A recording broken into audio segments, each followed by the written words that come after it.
Welcome to Cat's Chats. This is a transportation podcast that's going to talk about everything transportation. Today we'll be talking with Chris Dempsey, who's a former Massachusetts Assistant Secretary of Transportation.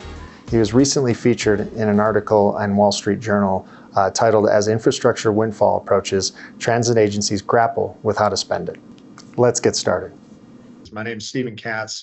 I'm the Alternative Delivery Director here in the West for Kiewit.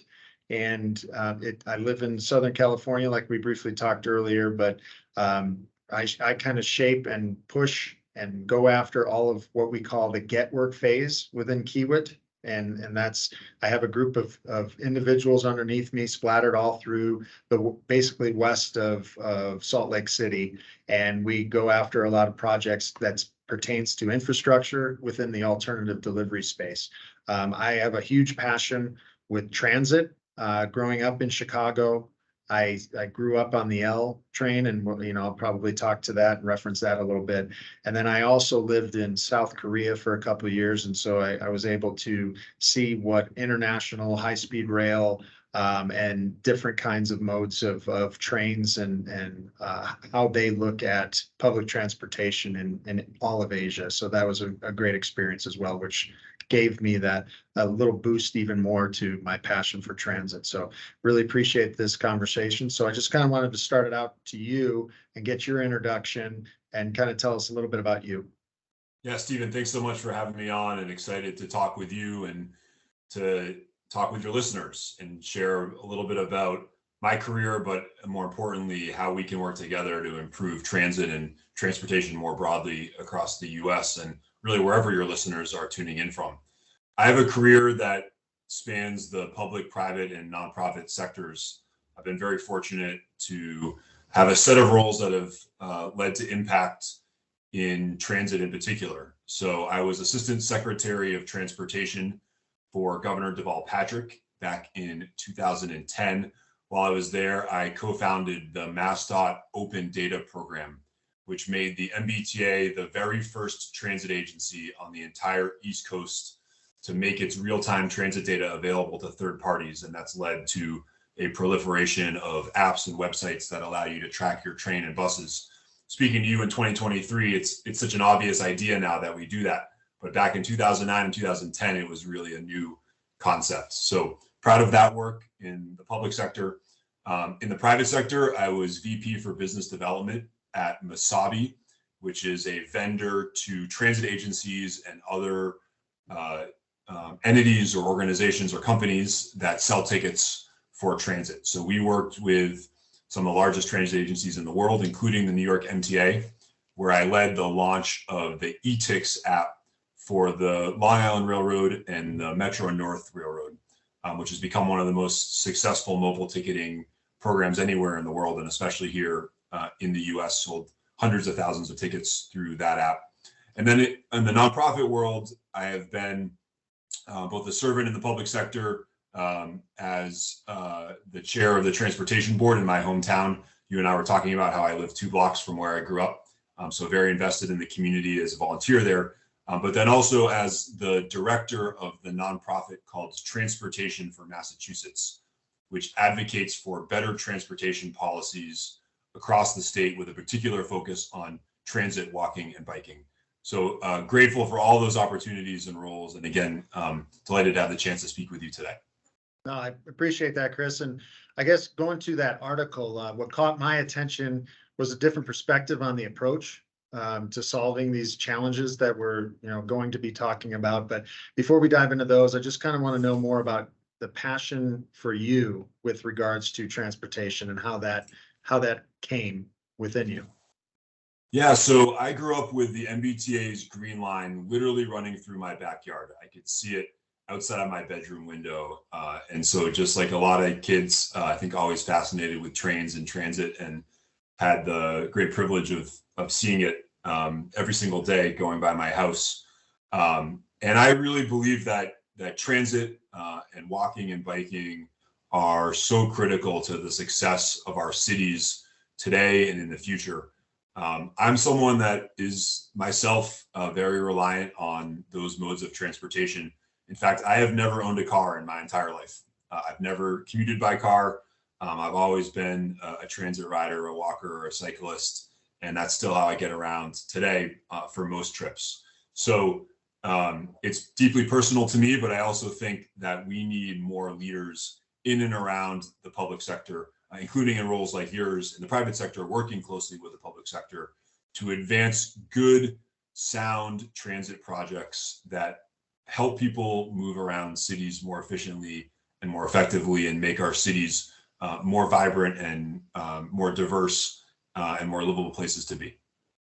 Great. So I'm going to pivot a little bit here, and I was just recently attended an event in San Francisco this last week for the Bay Area Council, and the GM for BART and the board chair for BART was there, along with the chief of police. And so it had a bunch of leaders, transit leaders within the environmental planning, as well as like people like Kiewit for the actual construction. Very eye-opening. And I know, ridership is something that you were talking about specifically within this article. And I don't believe it's only for an issue of San Francisco, but the ridership numbers, they were talking as low as 35% of what it was pre-pandemic. I took some notes, and it said 118 million riders on BART in 2019, and now they're at 34.5 million. So, I mean, how do you see, with that passion of public transportation, how do you see that coming back, or are we forever in this remote working environment, or what's your thoughts on that? Well, I think it has to come back, and I think that we need people who are in a position to change or influence public policy to push for policies that will get us back there sooner.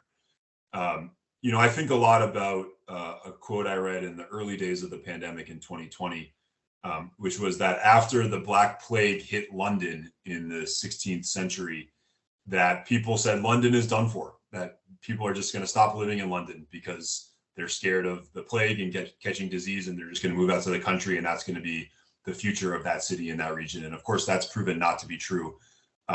Cities are places of enormous economic opportunity.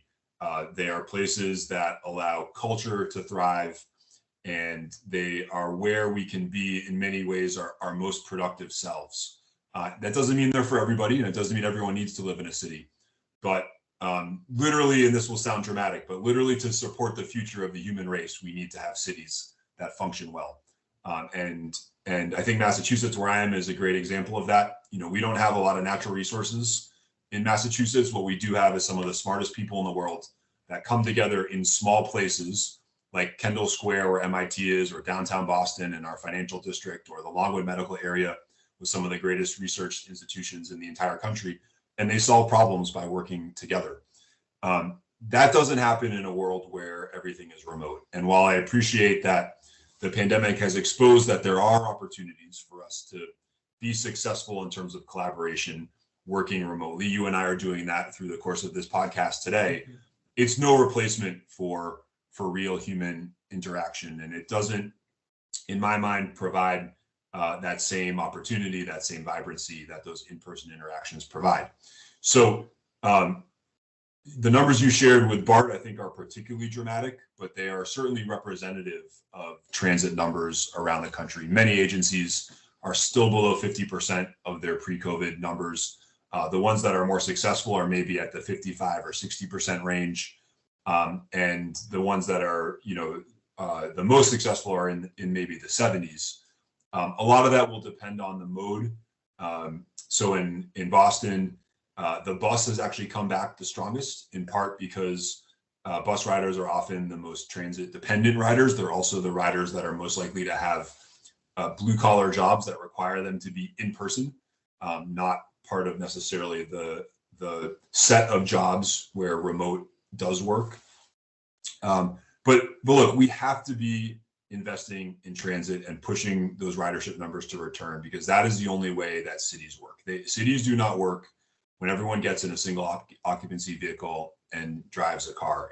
It does not produce those agglomeration effects, as economists call them, where people are bumping into each other and creating innovations and new ideas when people aren't physically doing that in small and dense spaces.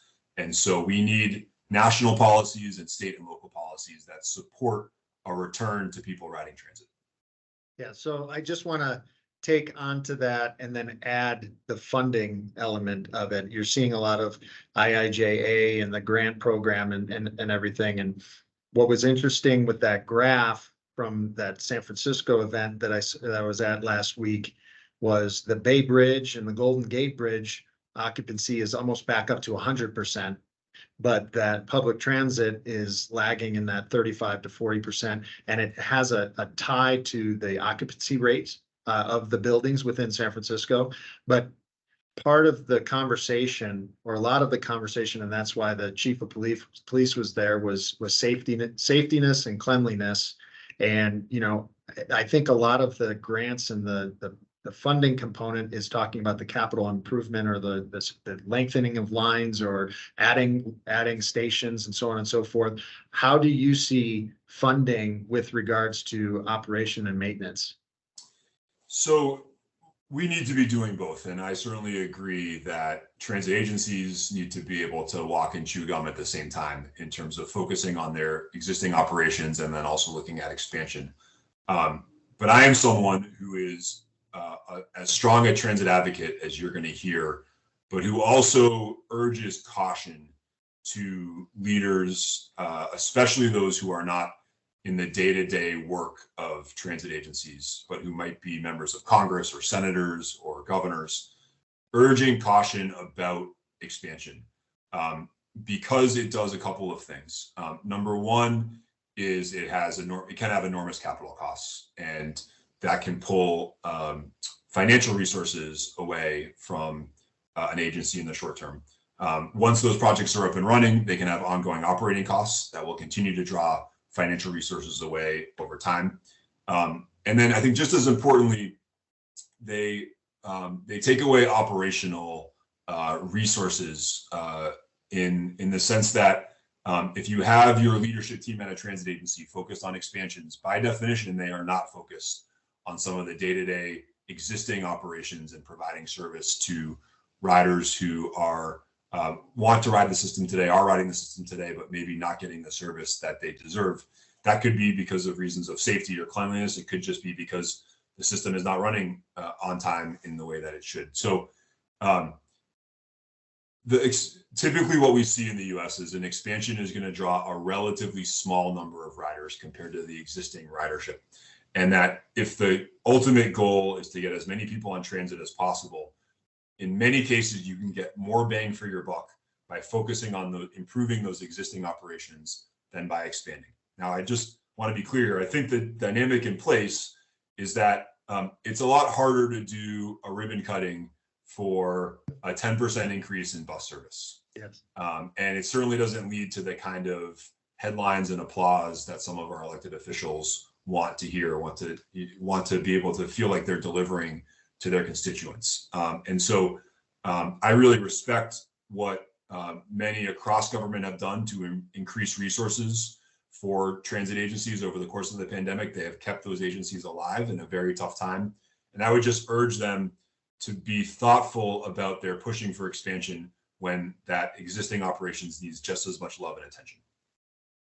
So I going back to my time in Korea, seeing these different Asian cultures and European cultures and the way that their public transit is built around these stations. I mean, I remember in South Korea being able to go and have a coffee, walk the tunnel, and you didn't even need to get on the train, but you can walk to the next stop if there was a shop or anything like that. Do you think any of this transit-oriented development and aspects are going to be here to stay, or do you think we're going to continue the same path as we have been in the past within the U.S.?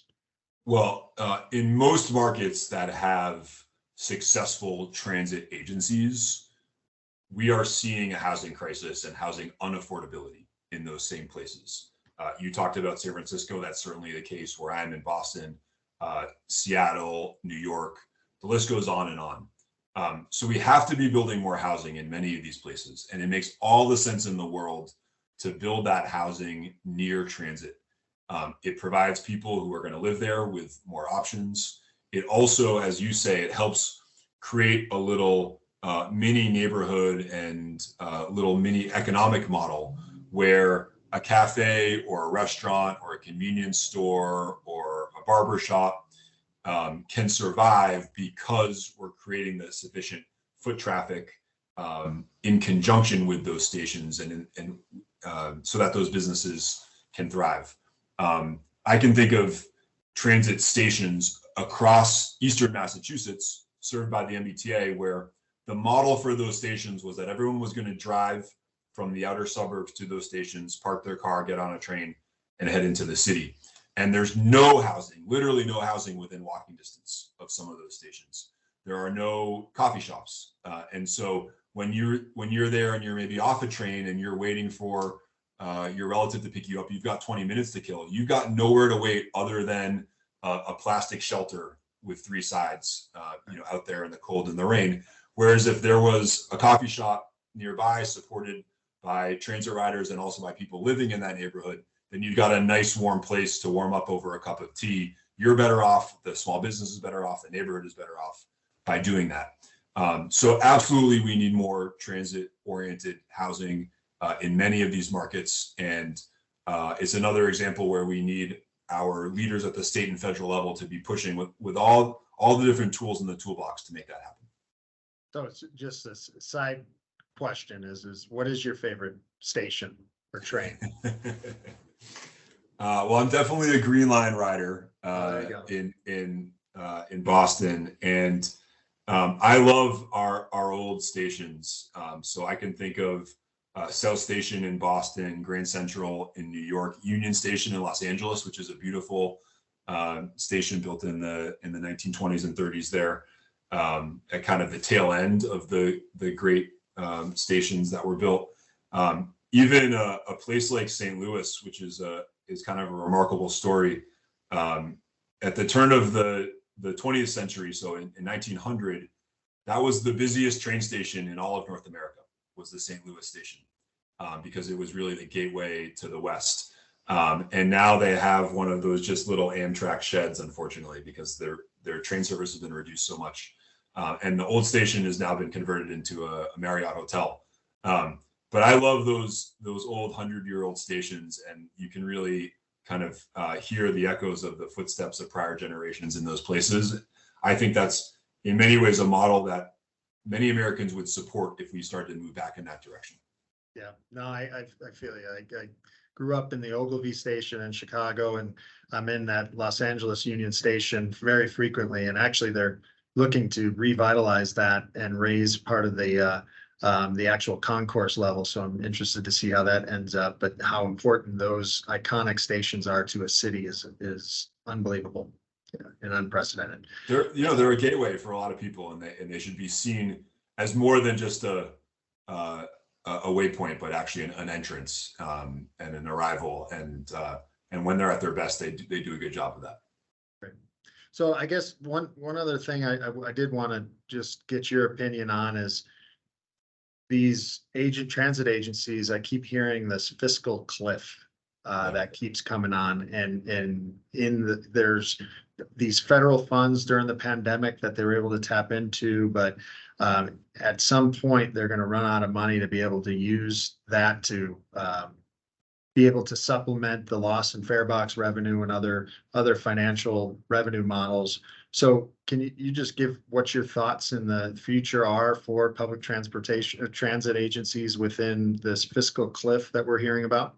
Yeah, this is hugely concerning, and we are facing around the country a reckoning for transit agencies that will have to be dealt with by, again, local, state, and federal leaders. I would urge Congress to consider continuing their support for the operating side of transit agencies, which they have not historically done, but which has happened since the pandemic and has rescued these agencies.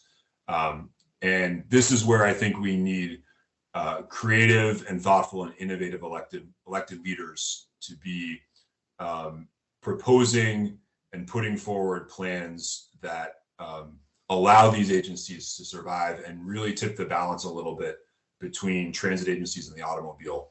And let me just share this with you, which may not at first seem like it's related to the fiscal cliff, but I think very much is. So Massachusetts is representative of many states around the country in that we've been very reluctant to raise our gas tax. In fact, we've raised it a total of 3 cents since 1991.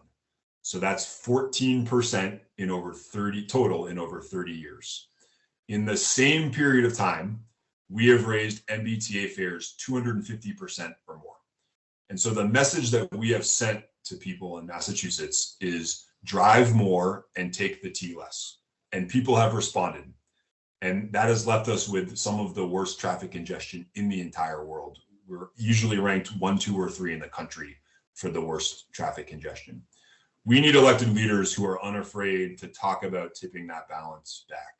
And I know in a couple of cities, including Seattle and San Francisco, we were on the verge of conversations around congestion pricing with a London or Stockholm model that works very well for those cities. COVID has set us back there, but it's now time to reassess the subsidies that we provide public transit versus subsidies we provide driving. When you actually do a true accounting of that, you see that the subsidies for driving are far greater, an order of magnitude greater than what you have for public transit. They just don't show up as a line item. With public transit, it shows up as a line item in a public budget. With driving, it shows up in increased pollution and congestion and increased healthcare costs and roads that are paid for with non-user fees that come from general funds. They don't quite have the same